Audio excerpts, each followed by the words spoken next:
শত্রু বাধা থেকে মুক্তি পাওয়ার জন্য শত্রু আপনার পেছনে লেগে রয়েছে, শত্রু আপনাকে জ্বালিয়ে মারছে, শত্রুর ভয়ে আপনি ভীত হয়ে আছেন। অফিসে হোক, ব্যবসায় হোক, যেখানে হোক, বিভিন্নভাবে শত্রু আপনাকে খুব আপনাকে অশান্তি করে মারছে, আপনি ভয় পাচ্ছেন, আপনাকে কিছু করেও দিতে পারে।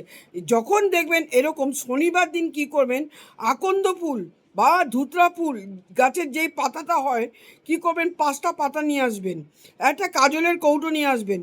কাজলের কৌটোর মধ্যে সূর্য অস্ত যাওয়ার আগে এটা করে রাখবেন, যেখানে দেবেন সেটা পরে দেবেন। কি করবেন, আপনি একটা জায়গায় বসে ওই কাজলের মধ্যে একটু সর্ষের তেল দেবেন, এরমভাবে মাখিয়ে নিয়ে প্রত্যেকটা 5টা পাতায় শত্রুর নাম লিখবেন।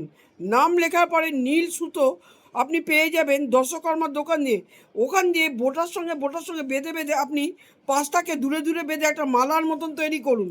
মালার মতন তৈরি করে আপনি ঠিক সন্ধেবেলায় কাটা বৃক্ষ দেখে রাখবেন, যে গাছে কাটা আছে সেখানে আপনি ওটা পরিয়ে দিয়ে আসুন শত্রুর নাম করে। পিছনে ফিরে তাকাবেন না। 3 মাসে 3টে করুন, শনিবার দিন করুন, সমস্ত শত্রু আপনার থেকে দূর হয়ে যাবে। শত্রু আপনার সঙ্গে আর শত্রুতা করবেই না।